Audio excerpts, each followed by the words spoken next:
زیر درس آیات کریمہ سورہ آل عمران کی آیت نمبر 149، 150 اور 151 ہیں۔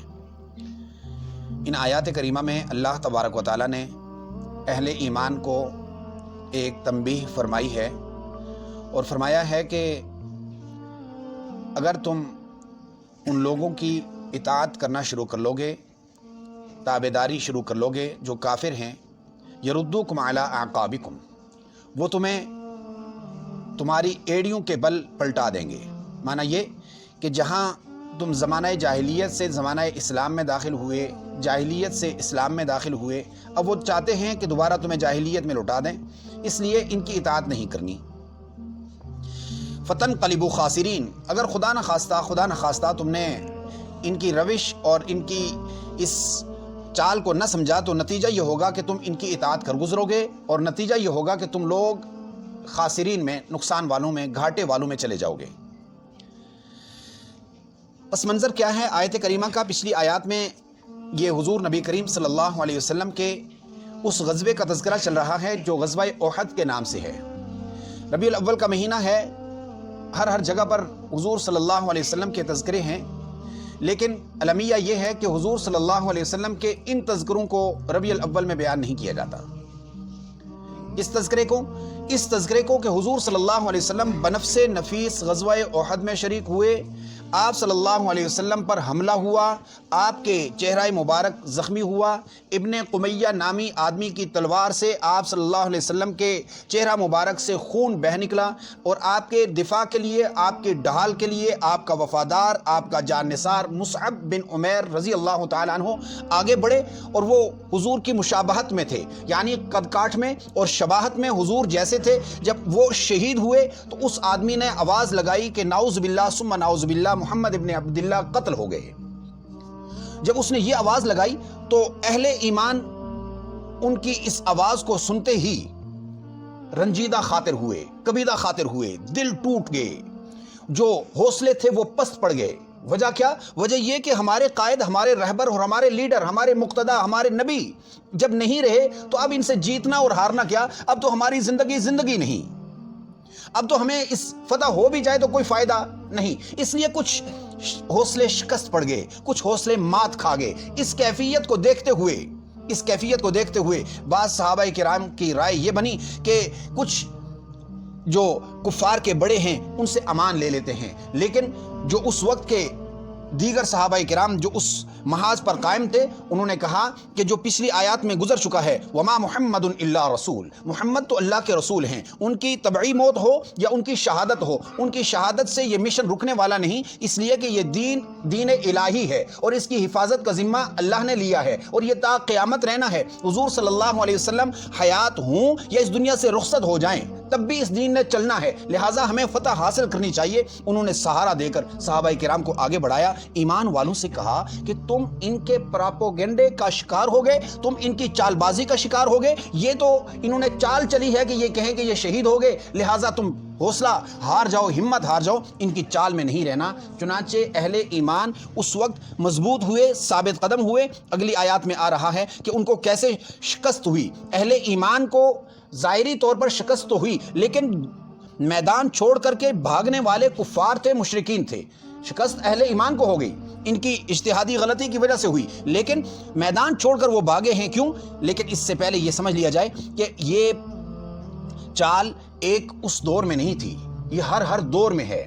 اہل ایمان کو ان کے حوصلوں کو کمزور کرنے کے لیے انہوں نے یہ چال چلی ہے کہ چنانچہ مسجد سے، مدرسہ سے، دین سے، دینی درسگاہوں سے مسلمانوں کو بیزار کر دیا، اس کے قریب نہیں آنے دیتے۔ جب اس کے قریب نہیں آنے دیتے تو پھر مسلمان تو بالکل ایسا ہو گیا کہ نہتا ہے، اس کو کانوں کے ذریعے، ان کی آنکھوں کے ذریعے اس کو ایسی باتیں سکھائی اور بتائی جاتی ہیں کہ بھلے حضور کی حدیث پر حملہ، حضور کے اہل بیت پر حملہ، حضور کے صحابہ پر حملہ، حضور کی ازواج مطہرات پر حملہ، اور حضور کے نکاحوں پر حملہ کہ حضور صلی اللہ علیہ وسلم نے اتنے نکاح بھلے کیوں کیے؟ جب 4 نکاح کافی تھے، 1 نکاح ہو گیا کافی تھا، یہ اتنے زیادہ نکاح کیوں کیے؟ اس طرح کے اعتراضات کر کے وہ چاہتے کیا ہیں؟ وہ مسلمانوں کو مسلمان رہنے نہیں دیتے۔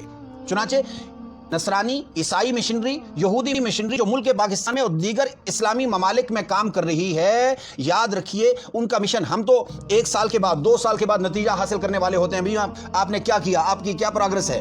وہ اپنی مشنری اور اپنی جو سکیم بیچتے ہیں، منصوبہ لے کر آتے ہیں، وہ 30 سالہ 50 سالہ منصوبہ لے کر آتے ہیں، اور پھر جا کر وہ رپورٹ جو دیتے ہیں، اس رپورٹ میں یہ نہیں کہتے ہم نے اتنے مسلمانوں کو کافر بنا دیا، بلکہ وہ یہ کہتے ہیں ہم نے اتنے مسلمانوں کو کے اوپر محنت کی ہے، اب وہ مسلمان نہیں رہے، ان کے اندر سے جہاد کی جو تڑپ تھی وہ ختم کر دی، ان کے اندر جذبہ شہادت ختم کر دیا، ان کے اندر حضور کی محبت ختم کر دی۔ یہ ان کے اسکیم، یہ ان کے منصوبے ہیں، وہ 1 سال کے نہیں 30 سال محنت کرتے ہیں، اور مسلمان ہیں کہ نہ تو عملی طور پر قرآن کریم سے جڑے ہوئے، حضور صلی اللہ علیہ وسلم کی محبت بھی کمزور ہو گئی اور اخلاق بھی بگڑ گئے۔ نتیجہ یہ ہوا کہ اللہ تبارک و تعالیٰ آج بھی قرآن میں ہمیں یہی کہہ رہے ہیں، ان تطیعوا الذین کفروا، اگر ان کی باتوں میں آؤ گے، ان سے دین سیکھو گے، ان کی اطاعت کرو گے، تو کیا کریں گے؟ وہ یردوکم علی اعقابکم، وہ تمہیں واپس پلٹانا چاہتے ہیں، وہ تمہیں دوبارہ ایمان والا نہیں رہنا چاہتے۔ وہ ہوگا کیا؟ فتنقلبوا خاسرین، تم خسارے والے ہو جاؤ گے۔ بل اللہ مولاکم، تمہارا تو مولا اللہ ہے، بلکہ اللہ مولاکم، اللہ تمہارا مولا ہے۔ بھئی جب اللہ مددگار ہے، اللہ حامی اور ناصر ہے، جب اللہ ہمارا کارساز ہے، تو پھر ہمیں کسی کی سہولت، کسی کے حوصلے، کسی کے سہارے کی کیوں ضرورت پڑی؟ وَهُوَ خَيْرُ النَّاصِرِينَ، وہ مدد کرنے والوں میں سے بہترین مدد کرنے والا اللہ ہے۔ جب اسلامی ممالک والے جب اللہ کی مدد کے ساتھ چلیں تو پھر تو اللہ کی مدد آئے۔ ہم نے تو اللہ تبارک و تعالیٰ کو سب سے پہلے ناراض کرنا ہے، عدالتوں میں، حکومتوں میں، اپنی معاشرتی اور معاشی زندگی میں ہم نے اللہ کو ناراض کر لیا۔ فرمایا سنلقی فی قلوب الذین کفروا الرعب، یہ وہ آخری آیت جس کو میں نے تذکرہ کیا شروع میں۔ اللہ نے فرمایا کہ ہم عنقریب ان کے دلوں میں رعب ڈال دیں گے۔ اندازہ لگائیں، مسلمانوں کے اکابر شہید ہوئے، مسلمان بہت سارے شہید ہوئے، بہت سارے زخمی ہوئے، لیکن پھر بھی کفار میدان چھوڑ کر بھاگے، کیوں؟ اس لیے کہ اللہ نے فرمایا سنلقی فی قلوب الذین کفروا الرعب، کافروں کے دل میں ہم رعب ڈال دیں گے۔ مسلمانوں کا رعب ہے کافروں کے دلوں میں۔ یار ہم گئے گزرے ضرور ہیں، ہم 1400 سال بعد کے ضرور ہیں، لیکن ہمیں آج بھی وہ گوارا نہیں کر رہے۔ کیوں؟ اس لیے کہ مسلمانوں کا رعب ہے ان کے دلوں میں۔ وہ کہتے ہیں کہ ان کو مسلمان نہ رہنے دیا جائے، باقی یہ جو کچھ بھی کرتے رہیں وہ مسلمانوں کے اور اسلام کے دشمن ہیں۔ فرمایا بما اشرکوا بما انزل اللہ، بما اشرکوا باللہ، جو اللہ کے ساتھ وہ شرک کرتے ہیں، اس شرک کی وجہ سے ان کے دل کمزور ہو جاتے ہیں۔ فرمایا ومأواہم النار، ان کا جو ٹھکانہ ہے وہ آگ ہے، وبئس مثوى الظالمین، اور برا ٹھکانہ ہے ظالموں کا۔ دعا فرمائیں کہ اللہ تبارک و تعالی ہمیں ہر دور میں پھیلنے والے یہود اور نصارہ کی ان چال بازیوں سے ہمیں محفوظ فرمائے، ہمارے ایمان، عقائد اور نظریات کی اللہ تعالیٰ غیب سے حفاظت فرمائے، حضور سے کامل عشق نصیب فرما دیں۔ قل یا عبادی الذین اسرفوا علی انفسهم لا تقنطوا من رحمت اللہ